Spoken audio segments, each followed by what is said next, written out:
مشرق میں چھپنے والے کالم مردوں کی دنیا، جسے بعض لوگ مردوں کی دنیا پڑھتے ہیں، کی شریک کالم نگار محترمہ راشدہ نثار کا کہنا ہے کہ میں یعنی مستنصر حسین تارڑ صرف اس لیے پودوں، درختوں، جانوروں اور مویشیوں وغیرہ کے بارے میں کالم لکھتا ہوں کیونکہ میں عورتوں سے بے حد خوفزدہ ہوں۔ یہ بیان قدرے دھمکی آمیز ہے کہ میاں تمہاری جرأت نہیں کہ تم ہم خواتین کے بارے میں قلم اٹھا سکو، تو جناب میں بہت ہی بہادر قسم کا مرد ہوں، میں ہرگز عورتوں سے خائف نہیں ہوں، اور اس لیے میں نے ارادہ کیا ہے کہ آج کا کالم صرف اور صرف خواتین کے حوالے سے ہوگا۔ اگر خواتین اپنے کالم کا نام ہی مردوں کی دنیا رکھ سکتی ہیں تو مجھے کم از کم یہ حق حاصل ہے کہ میں بھی ایک کالم صرف اور صرف صنف نازک، اگر انہیں اس ترکیب پر اعتراض نہ ہو تو، کے بارے میں لکھ سکوں۔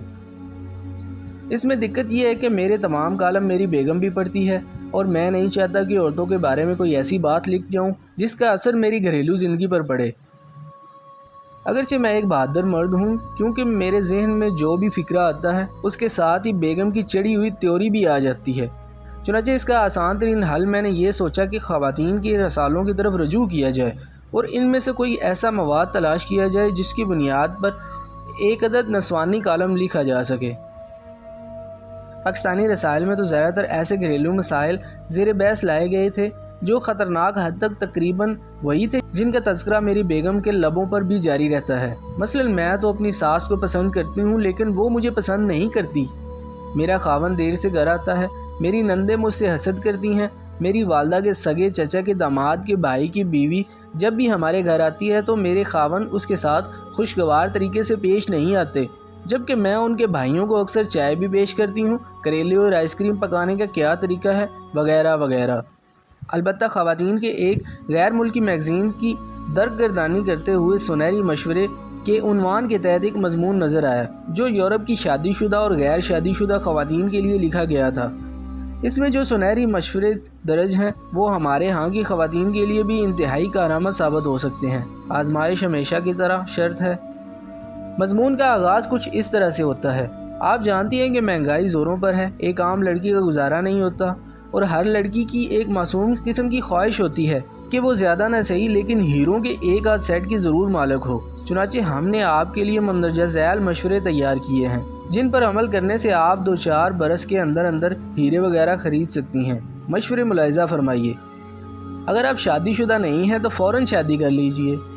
ہیرے حاصل کرنے کا یہ آسان طریقہ ہے: دفتر پیدل جائیے اور ٹیکسی یا بس کا کرایہ بچائیے۔ نہانے کے لیے بالٹی استعمال نہ کریں، اس طرح پانی زیادہ خرچ ہوگا، اس کی بجائے منہ ہاتھ دھو کر ہی دفتر چلے جائیں۔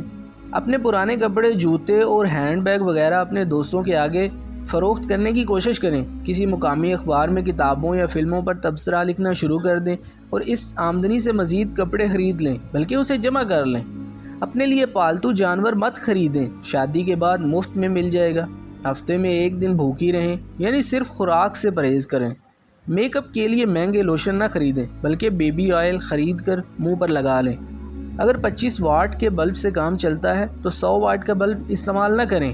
زیادہ روشنی آنکھوں کے لیے مضر ہے، کم روشنی رومانوی ہے۔ جب بھی گھر پر دعوت کریں تو 1 ڈش پارٹی کریں، اس طرح سوائے برتنوں کے آپ کا کوئی خرچہ نہ ہوگا، اور بقیہ خوراک کو فریج میں محفوظ کر کے پورا ہفتہ استعمال میں لائیں۔ جب کبھی آپ کو کوئی تحفہ دیا جائے تو اتنی تعریف کریں کہ دینے والا شرمندہ ہو کر آئندہ ہفتے پھر تحفہ لے آئے۔ بعد میں یہ تحفہ بیچ کر پیسے جمع کر لیں۔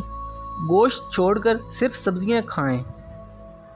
اگر آپ شادی شدہ ہیں تو اپنے بال دھلانے کے لیے بیوٹی سیلون میں ہرگز نہ جائیں، بلکہ اپنے خاوند کو کہیں کہ وہ آپ کے بال دھوئے، سکھائے اور پھر ان میں کنگھی کرے۔ مندرجہ بالا مشوروں پر عمل کر کے آپ 2-3 برس میں اتنے پیسے جمع کر لیں گی جن سے ہیروں کا ایک سیٹ بخوبی خریدا جا سکتا ہے۔ ان مشوروں کو نقل کرنے کے بعد یکدم مجھے خیال آیا کہ یہ سب کچھ تو مغربی معاشرے میں رہنے والی خواتین کے لیے ہے۔ ان کا طرز زندگی اور اخلاقیات وغیرہ ہم لوگوں سے بہت مختلف ہیں۔ فرض کیجئے کہ ایک مشرقی خاتون کے دل میں یہ امنگ مچلتی ہے کہ ہائے میرے پاس ہیروں کا ایک سیٹ ہونا چاہیے، تو روزمرہ کے اخراجات کو وہ کس طرح کم کر کے اس نیک کام کے لیے پیسے بچا سکتی ہے۔ اس کے لیے مشورے ذرا مختلف قسم کے ہوں گے۔ پہلا مشورہ تو بالکل وہی ہے جو یورپ میں بھی لاگو ہوتا ہے، اور ہمارے ہاں بھی اگر آپ غیر شادی شدہ ہیں تو فوراً شادی کر لیجئے، کیونکہ ہیرے حاصل کرنے کا یہ آسان طریقہ ہے۔ بقیہ چند مشورے جو میرے ذہن میں آتے ہیں مندرجہ ذیل ہیں۔ اپنے لیے ہر مہینے 10 نئے لباسوں کی بجائے صرف 9 لباس خریدیں۔ خاوند کے لیے سال میں جو ایک آدھ جوڑا خریدتی ہیں اس کی بھی کیا ضرورت ہے؟ وہ لنگوٹ پہن کر بھی گزارا کر سکتا ہے۔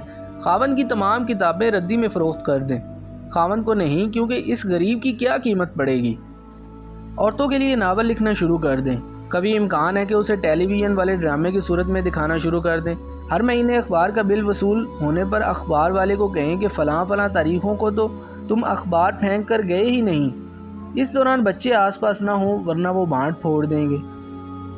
ساس اگر امیر ہے تو فوری طور پر اس کے ساتھ تعلقات خوشگوار کر لیں۔ اگر بیمار پڑ جائے تو اسے کہیں کہ امی جان آپ کو وہم ہے، آپ تو بالکل تندرست ہیں، یہ تب تک کہتی رہیں جب تک آپ کی دلی مراد پوری نہ ہو جائے۔ ہاں اگر وہ اصرار کرے کہ مجھے ڈاکٹر کے پاس لے چلو تو پھر کسی اچھے ڈاکٹر سے ہرگز رجوع نہ کریں۔ خاوند کو اکثر بھوکا رکھیں یہاں تک کہ اسے بھوکا رہنے کی عادت ہو جائے۔ یہاں پر ملا نصر الدین کے گدھے کا انجام بھی یاد رکھیے، جسے بھوکا رہنے کی عادت ہونے لگی تو وہ فوت ہو گیا۔